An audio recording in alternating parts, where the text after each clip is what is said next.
आज बात करेंगे दो ऐसी रियासतों के बारे में जो एक साथ मार्ज़ वजूद में हैं, जिनके शुरू के साल, जिनकी इब्तदाई मसाइल, जिनकी तरजीहात, जिनकी अचीवमेंट में सिर्फ 19-20 का फ़र्क हुआ करता था। लेकिन फिर आज ऐसा क्या हुआ कि ये 19-20 का फ़र्क इतना बढ़ गया है कि भाईजान हमारा पड़ोसी मुल्क हिंदुस्तान मार्स और चांद के मिशन कर रहा है और वहीं हम सिर्फ चांद पर गाने लिख रहे हैं। एक वक्त ऐसा था कि जिसमें पाकिस्तान और इंडिया एक सफ़े पर थे, सेम पोजीशन पर थे, सेम पॉइंट पर थे। लेकिन आज वही इंडिया हमसे कोसों दूर आगे निकल चुका है। अब वो हमारे साथ इस रेस में है ही नहीं। एक वक्त ऐसा था जिसमें पाकिस्तान और इंडिया की तरक्की की मंजिलें सिर्फ 2 कदम के फासले पर हुआ करती थी। लेकिन आज इंडिया इस रेस में इतना आगे जा चुका है कि पाकिस्तान इस रेस में मौजूद ही नहीं। जिस रेस के घोड़ों के साथ इंडिया आज दौड़ रहा है वो रशिया, चाइना और अमेरिका है।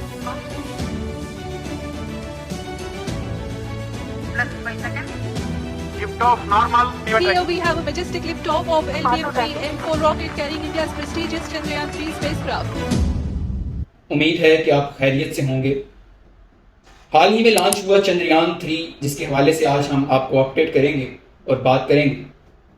ये चंद्रयान 3 रातों रात नहीं बल्कि सालों की मेहनत का नतीजा है।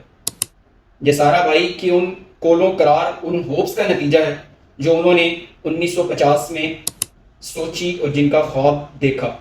शुरू में मैंने आपको एक बात बताई थी कि एक समय वो था कि जिसमें पाकिस्तान और इंडिया सेम पोजीशंस पर थे, एक सफ़े पर थे।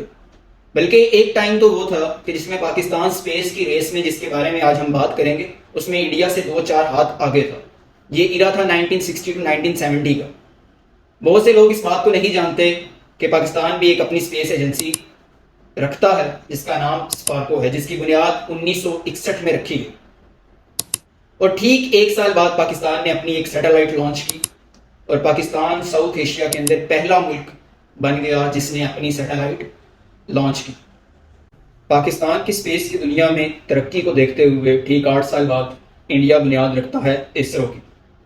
विक्रम साराभाई के ज़ेरे निगरानी इस स्पेस ऑर्गेनाइजेशन को बनाया जाता है, जिसके विजन्स और गोल्स में ये चीज़ शामिल होती है कि इंडिया को स्पेस की दुनिया में मनवाना है, जिसकी मिसाल आज हमें चंद्रयान 3 की शक्ल में नज़र आती है। इंडिया ने हाल ही में चंद्रयान 3 को लॉन्च किया और उसकी लैंडिंग के पर्पजेस और गोल्स में ये चीज़ शामिल है कि उसने सॉफ्ट लैंडिंग करनी है। और अगर इंडिया इस चीज़ को अचीव कर लेता है तो इंडिया दुनिया के उन 3 बड़े मुल्कों की रेस में शामिल हो जाता है, जिसमें चाइना, रशिया और अमेरिका, जो इससे पहले चांद पर सॉफ्ट लैंडिंग कर चुके। उन ममालिक की रेस में इंडिया भी शामिल हो जाएगा अगर इंडिया का चंद्रयान 3 मिशन सक्सेसफुल हो जाता है। इस पूरी रेस में कहीं आपको पाकिस्तान का नाम नहीं नजर आता, हालांकि पाकिस्तान की स्पेस एजेंसी की बुनियाद इंडिया से 8 साल पहले रखी गई। पाकिस्तान ने अपनी पहली सैटेलाइट इंडिया की पहली सैटेलाइट से पहले भेजी। तो फिर आज इतना डिफरेंस क्यों क्रिएट हो गया है कि इंडिया दूसरे मुल्कों के साथ कोलैबोरेट करके उनकी सैटेलाइट्स को पहुंचा रहा है। अप टू 300 सैटेलाइट्स आज तक इंडिया बाकी कंट्रीज की, जिसमें जापान, इसराइल और बहुत सारी वेल डेवलप्ड कंट्रीज आती हैं, जो इंडिया के मरहूने मिन्नत हैं कि वो अपनी सैटेलाइट्स इंडिया के थ्रू भिजवाती हैं। और पाकिस्तान के पास खुद के पास अभी तक इक्विपमेंट्स नहीं है कि वो अपनी सैटेलाइट लॉन्च कर सकें। और इंडिया दूसरे मुल्कों की, अप टू 34 कंट्रीज की कोलैबोरेशंस हैं इंडिया के साथ, जो इंडिया के ऊपर इन्हसार करती हैं कि वो उनकी सैटेलाइट्स को स्पेस तक पहुंचाएं। तो फर्क क्रिएट कहां हुआ जिसकी वजह से आज हम कहां चले गए और इंडिया कहां चला गया। आप कभी इस डिफरेंस को देखने के लिए दोनों मुल्क की स्पेस ऑर्गेनाइजेशंस की वेबसाइट पे जाइएगा तो आपको वहां अचीवमेंट की एक लंबी कतार नजर आया करेगी। अगर मैं स्पार्को की वेबसाइट पे जाता हूं तो मुझे सिर्फ 6 तस्वीरें नजर आती हैं। वो सिर्फ 6 अचीवमेंट्स नजर आती हैं जो आज तक हमने सैटेलाइट के अंदर भेजी हैं। और वहीं अगर मैं इसरो के पेज पे या उनकी ऑफिशियल वेबसाइट पे जाता हूं तो एक नंबर ऑफ लिस्ट मेरे सामने आती है अप टू 150 सैटेलाइट्स की, जो इंडिया ने अपनी खुद की भेजी हैं, अपने खुद के इक्विपमेंट्स को यूज करके। तो एक वो देश जो 1960 से लेकर 70 की दहाई में इंडिया से बहुत आगे था, आज वो मुल्क इस हद तक पीछे चला गया है कि इंडिया चौथे नंबर पर आने वाला मुल्क बन रहा है स्पेस की दुनिया के अंदर, स्पेस रेस में अंदर, और पाकिस्तान का उस पूरी लिस्ट में शायद कहीं ना हो।